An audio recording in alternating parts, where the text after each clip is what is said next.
ಇವತ್ತು ಡೆಲ್ಲಿಯಲ್ಲಿ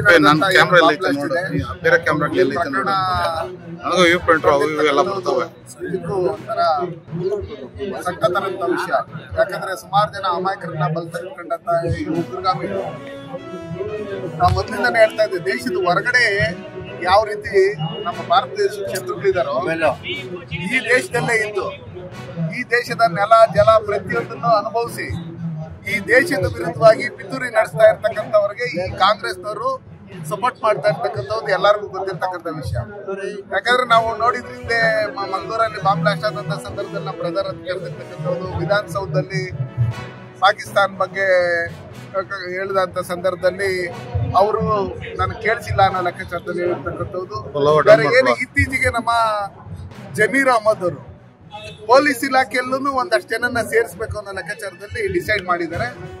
ನಾನು ಮಾನ್ಯ ಮುಖ್ಯಮಂತ್ರಿಗಳಿಗೆ ಮತ್ತೆ ಹೋಮ್ ಮಿನಿಸ್ಟರ್ಗೆ ನಾನು ಕೇಳ್ಕೊಳ್ಳೋದಿಷ್ಟೇ, ನಮ್ಮಲ್ಲಿ ಏನು ಇವತ್ತು ಪೊಲೀಸ್ ಇಲಾಖೆಗೆ ಸೇರಿಸಬೇಕು ಇನ್ನೊಂದು ಮತ್ತೊಂದು ಅಂತ ಹೇಳ್ತಾ ಇದ್ದಾರೆ, ಅದನ್ನ ಸೇರಿಸ್ಕೊಳ್ರಿ. ಎಲ್ಲ ನಮ್ಮ ದೇಶದಲ್ಲಿ ಇರ್ತಕ್ಕಂಥವ್ರು ಇವತ್ತು ಹೈಟೆಕ್ ಆಗಿ ವಿದ್ಯಾಭ್ಯಾಸ ಮಾಡಿರ್ತಕ್ಕಂಥ ಡಾಕ್ಟರ್ಗಳು ಇವರೆಲ್ಲ ಏನೇನಿದ್ದಾರೆ ಇವರೇ ಇದರಲ್ಲಿ ಉಗ್ರಗಾಮಿ ಚಟುವಟಿಕೆಗಳಲ್ಲಿ ತೊಡ್ಕೊಂಡಿರ್ತಕ್ಕಂಥದ್ದು. ಈ ಬಾಂಬ್ ಬ್ಲಾಸ್ಟ್ಗೆ ನೇರವಾಗಿ ಅವ್ರದ್ದು ಕೈವಾಡ ಪಾತ್ರ ಇದೆ ಅಂತ ಹೇಳಿ ಮೇಲ್ನೋಟ ಗೊತ್ತಾಗ್ತಾ ಇರ್ತಕ್ಕಂಥ ಸಂದರ್ಭದಲ್ಲಿ ಇಲ್ಲಿ ದೇಶದಲ್ಲೇ ಇದ್ದು ದೇಶ ವಿರೋಧಿ ಚಟುವಟಿಕೆಗಳು ಮಾಡಂತವ್ರಗ ಅವ್ರನ್ನ ಡೈರೆಕ್ಟ್ ಆಗಿ ಮರಣದಂಡನೆಯನ್ನು ಕೊಡಬೇಕು.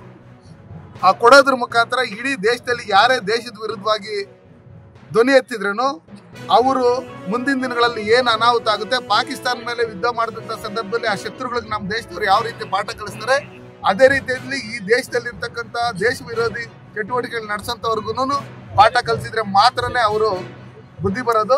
ಅದಕ್ಕೋಸ್ಕರ ಈಗಲೇ ನಾನು ಹೇಳೋದಿಷ್ಟೇ, ಸನ್ಮಾನ್ಯ ನರೇಂದ್ರ ಮೋದಿಜಿ ಅವ್ರ ನಾಯಕತ್ವದಲ್ಲಿ, ಅಮಿತ್ ಶಾ ಜಿ ಅವರ ನಾಯಕತ್ವದಲ್ಲಿ ನಮ್ಮ ರಾಜನಾಥ್ ಸಿಂಗ್ ಅವರು ಎಲ್ಲರೂ ಒಟ್ಟಿಗೆ ಸೇರ್ಕೊಂಡು ಇವತ್ತೇನು ಅಜಿತ್ ದೋವಲ್ ಅವರು ಎಲ್ಲರೂ ಉನ್ನತ ಮಟ್ಟದ ಸಭೆ ನಡೆದಿದೆ.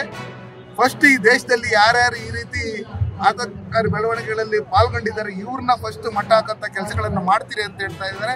ಅದಕ್ಕೋಸ್ಕರ ನಾವು ಅವರ ದಿಟ್ಟ ನಿರ್ಧಾರಕ್ಕೆ ನಾವು ಬೆಂಬಲವನ್ನು ಸೂಚಿಸ್ತಾ ನಾವು ಈ ದೇಶದಲ್ಲಿ ಇರ್ತಕ್ಕಂಥ ಪ್ರತಿಯೊಂದು ಕಮ್ಯುನಿಟಿಯಲ್ಲಿ ಇರ್ತಕ್ಕಂಥ ಪ್ರತಿಯೊಂದು ಜಾತಿಯಲ್ಲಿ ಇರ್ತಕ್ಕಂಥ ಎಲ್ಲಾ ದೇಶ ಪ್ರೇಮಿಗಳು ಯಾರು ಈ ದೇಶ ವಿರೋಧಿ ಚಟುವಟಿಕೆಗಳು ಮಾಡ್ತಾರೆ, ಯಾರ ಬಗ್ಗೆನೂ ಡೌಟ್ ಬಂದ್ರೆ ತಕ್ಷಣನೇ ಅದನ್ನ ಸಂಬಂಧಪಟ್ಟಂತ ಅಧಿಕಾರಿಗಳಿಗೆ ಇಲ್ಲಾಂದ್ರೆ ನಮ್ಮಲ್ಲಿ ಸಂಬಂಧಪಟ್ಟಂತ ಚುನಾಯಿತ ಪ್ರತಿನಿಧಿಗಳಿಗೆ ಮತ್ತೆ ಸಂಬಂಧಪಟ್ಟಂತ ಪೊಲೀಸ್ ಇಲಾಖೆಯವರಿಗೆ ಅದರ ಮಾಹಿತಿಯನ್ನ ಕೊಟ್ಟು ದೇಶದ್ರೋಹಿಗಳನ್ನ ಸದೆ ಬಡಿಬೇಕು. ಆ ನಿಟ್ಟಿನಲ್ಲಿ ನಾವೆಲ್ಲರೂ ಒಗ್ಗಟ್ಟಾಗಿ ಕೆಲಸ ಮಾಡ್ಬೇಕು ಅಂತ ಹೇಳಿ ಸರ್, ಎಲೆಕ್ಷನ್ ಟೈಮಲ್ಲಿ ಯಾಕೆ ಬಾಂಬ್ ಬ್ಲಾಸ್ಟ್ ಆಗಿದೆ ಅಂತ ಸಿದ್ದರಾಮಯ್ಯ ಅವರು ಕೇಳಿದ್ದಾರೆ ಸರ್.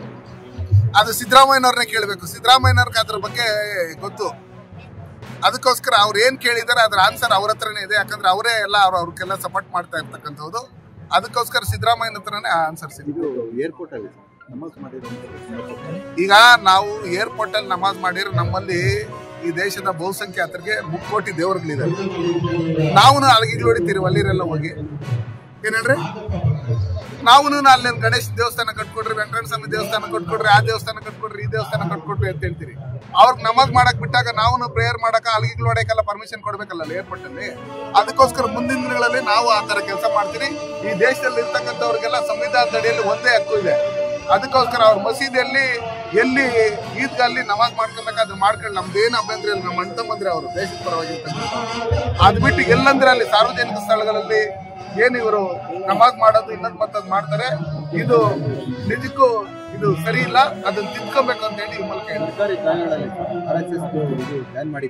RSS ದೇಶದ ಪರವಾಗಿ ಪ್ರಿಯಾಂಕ್ ಖರ್ಗೆ ಅವರ ತಾತನು ಮುತ್ತಾತನವರು ಅವರ ಇವ್ರನ್ನೆಲ್ಲ ರಜಾಕರ್ ಅವರು ಬೆಂಕಿ ಇಟ್ಟು ಸುಟ್ಟಾಕಿರ್ತಕ್ಕಂಥದ್ದು.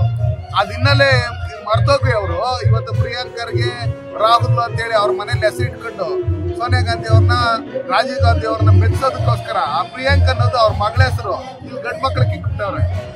ಅರ್ಥ ಆಯ್ತಲ್ಲ? ಅದಕ್ಕೋಸ್ಕರ ನಾನು ಹೇಳೋದಿಷ್ಟೇ, ಆ ಪ್ರಿಯಾಂಕ್ ಅವ್ರಿಗೆ ದೇಶದ ಪರವಾಗಿರ್ತಕ್ಕಂಥವ್ರಿಗೆ ಸಪೋರ್ಟ್ ಮಾಡಿ ಸರಿ ಹೋಗುತ್ತೆ. ಇಲ್ಲಾಂದ್ರೆ ಮುಂದಿನ ದಿನಗಳಲ್ಲಿ ಯಾವ ರೀತಿ ನಿಮ್ ತಂದೆಗೆ ಇವತ್ತು ಹಿಂದಿನ ಬಾಗ್ಲಿಂದ ಬಂದಿರೋ ರಾಜ್ಯಸಭಾ ಮೆಂಬರ್ ಆಗಿ ನಿಮ್ ಮುಂದೆ ನಾನು ಅದೇ ಲೆಕ್ಕಾಚಾರದಲ್ಲಿ ನೋಡ್ತಾ ಇರ್ತೇನೆ. ದೇಶದ ಪರವಾಗಿ ನಿಂತ್ಕೊಂಡ್ರೆ ನೀವು ಯಾವುದೇ ಪಾರ್ಟಿಯಲ್ಲಿ ಇರ್ಲಿ, ದೇಶದ ವಿಷಯ ಬಂದಾಗ ಈ ರಾಜಕಾರಣ ಮಾಡ್ಕೊಟ್ಟು ಅಂತ ಹೇಳಿ ಈ ಮೂಲಕ ನಾನು ಹೇಳ್ತೇನೆ. ಸರ್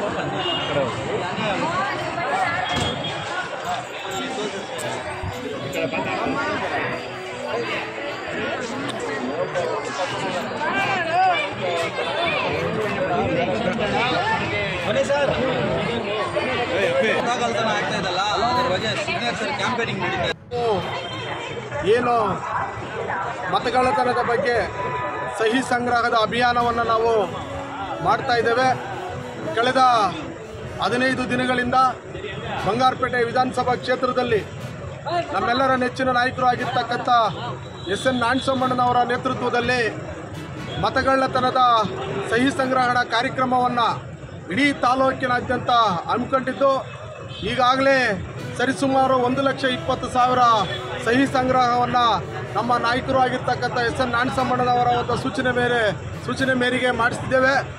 ಇವತ್ತು ಬಂಗಾರಪೇಟೆ ಪಟ್ಟಣದಲ್ಲಿ ಪ್ರಮುಖ ಬೀದಿಗಳಲ್ಲಿ ನಮ್ಮ ಎಲ್ಲ ಕಾಂಗ್ರೆಸ್ ಪಕ್ಷದ ಯುವ ಮುಖಂಡರು ಸಂದೀಪ್ ಗೌಡ ಆದಿಯಾಗಿ ಮುತ್ತು, ಶಫೀಕು, ವೆಂಕಟರಾಜು, ಹರೀಶು, ಜಯಕುಮಾರು, CM ಹರೀಶ್ ಆದಿಯಾಗಿ ನಮ್ಮ ಸೀರಣ್ಣ ಇದ್ದಾರೆ, ಮುದಾಸಿರ್ ಇದ್ದಾರೆ, ಅಬ್ರೋಜು, ಎಲ್ಲ ನಮ್ಮ ಎಲ್ಲ ನಮ್ಮ ಯುವ ಮುಖಂಡರುಗಳು, ಕಾಂಗ್ರೆಸ್ ಪಕ್ಷದ ಯುವ ಮುಖಂಡರುಗಳು ಪಟ್ಟಣದ ಎಲ್ಲ ಪ್ರಮುಖ ಬೀದಿಗಳಲ್ಲಿ ಏನು ಕೇಂದ್ರ ಸರ್ಕಾರ ಮತಗಳ್ಳತನ ಮಾಡ್ತಾ ಇದೆ ಅದರ ಒಂದು ವಿರುದ್ಧವಾಗಿ ಇವತ್ತು ಸಹಿ ಸಂಗ್ರಹಣೆ ಮಾಡುವಂಥ ಕಾರ್ಯವನ್ನು ನಾವೆಲ್ಲರೂ ಸಹ ಮಾಡ್ತಾ ಇದ್ದೇವೆ.